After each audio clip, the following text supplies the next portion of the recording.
চাঁদার পাশাপাশি বিএনপি এখন সাদা পাথরও খাচ্ছে, খেতে খেতে একদম মরুভূমি বানিয়ে ফেলেছে। ভাগ্যিস ব্রাজিলে বিএনপি নেই, থাকলে তারা গোটা অ্যামাজন জঙ্গল খেয়ে মরুভূমি বানিয়ে ফেলত।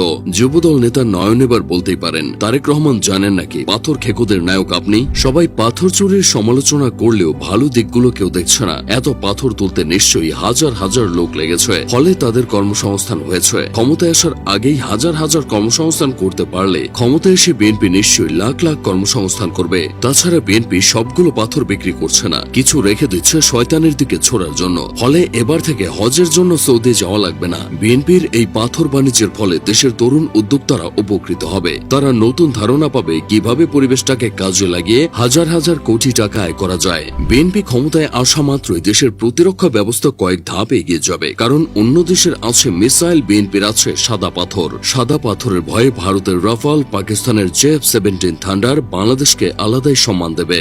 এ তো গেল আকাশ পথের শক্তি। নৌপথেও বিএনপি বাংলাদেশকে সেরাদের সেরা করে তুলবে, কেননা শামসুজ্জাহান দুদুর মূত্র বিসর্জনের সামনে টিকবে এমন সাবমেরিন এখনো আবিষ্কার হয়নি। সংবাদ বলছে মোট 10,000 কোটি টাকার পাথর চুরি হয়েছে। কেন 8,000 কোটি বা 12,000 কোটি না হয়ে 10,000 কোটি টাকার পাথর চুরি হলো তা কি ভেবে দেখেছেন? কারণ 10,000 কোটি থেকে 10% বের করতে সুবিধা হবে। 10% প্রসঙ্গে দেশনেতার কথা মনে পড়লো। এটাও মনে পড়লো একমাত্র তার হাতেই দেশ নিরাপদ। শীঘ্রই তিনি দেশে ফিরবেন। বিএনপি কর্মীরা তাই স্লোগান দিচ্ছে, মামাটি ডাকছে, তারেক রহমান আসছে। প্রশ্ন হলো, গত 16 বছর কি মামাটি ডাকেনি? তিনি পৃথিবীর একমাত্র দেশনেতা যিনি 1.5 যুগ ধরে নিজ দেশে নেই। তিনি প্রবাসী, তবে একটু ভিন্ন ধরনের প্রবাসী। সাধারণ প্রবাসীরা দেশে টাকা পাঠান, কিন্তু তিনি উল্টো দেশ থেকে টাকা নেন বলে অনেকে মনে করেন। তাছাড়া তারেক রহমান হলেন সেই বিরল ক্যাটাগরির দেশনেতা যিনি এখনো নিজ দেশেরই ভোটার হননি। 2008 সালে তত্ত্বাবধায়ক সরকারের আমলে প্রথমবারের মতো ছবি সহ ভোটার তালিকা তৈরির কাজ শুরু হয়। ওই সময় তারেক রহমান লন্ডনে ছিলেন, তাই ভোটার হতে পারেননি। লন্ডনের নির্বাচন অফিসে এসে তারেক রহমান ভোটার হতে পারবে,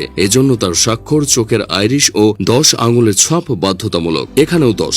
যারা ভূতপ্রেত বা অলৌকিক জিনিসে বিশ্বাস করেন না তারা তারেক রহমানকে দেখতে পারেন, কেননা ঢাকা থেকে 8,000 কিলোমিটার দূরে বসেও তিনি জুলাই আন্দোলনের নায়ক। তবে ভিডিও কলের যুগে বিষয়টাকে অযৌক্তিক বলা যায় না। তাছাড়া উত্তাল জুলাই দেশের মাটিতে ছিল রাকিব ও নাসিরের মতো বীর সন্তানেরা। মেসিডোনিয়ার বীর ছিল আলেকজান্ডার, বাংলাদেশের আছে সেক্টর কমান্ডার রাকিব। ফ্রান্সের ছিল নেপোলিয়ন, বাংলাদেশের আছে মেজর নাসির। যুবদলের নয়নের কথা আলাদাভাবে বলতে হয়। তারেক রহমান জানেন নাকি 5 আগস্টের নায়ক আপনি? এটাই নয়নের দাবি। এই দাবির চেয়ে ইমো কলে বাবা হয়ে যাওয়াটা সম্ভবত বেশি যৌক্তিক। এদিকে সিলেটের সাদা পাথর চোরের ইস্যুতে অনেকে শঙ্কিত। ক্ষমতায় বসার আগে বিএনপি এমন শুরু করলে ক্ষমতায় বসার পর না জানে কি করবে। তারা জানে না 96 বছরের ইতিহাসে ব্রাজিল 5 বারের চ্যাম্পিয়ন, আর মাত্র 5 বছরে বিএনপি ছিল 5 বারের চ্যাম্পিয়ন। তাছাড়া হুট করেই সিনেমা মুক্তি পায় না, আগে ট্রেলার আসে। বিএনপিও সম্ভবত মূল সিনেমার আগের ট্রেলার দেখাচ্ছে। একটু গভীরভাবে চিন্তা করলে বুঝবেন, জীবন সঙ্গিনী হিসেবে আমাদের সবার জীবনে একজন বিএনপি নেতা বা নেত্রীকে দরকার। কেননা যারা পাথর খেয়ে থাকতে পারে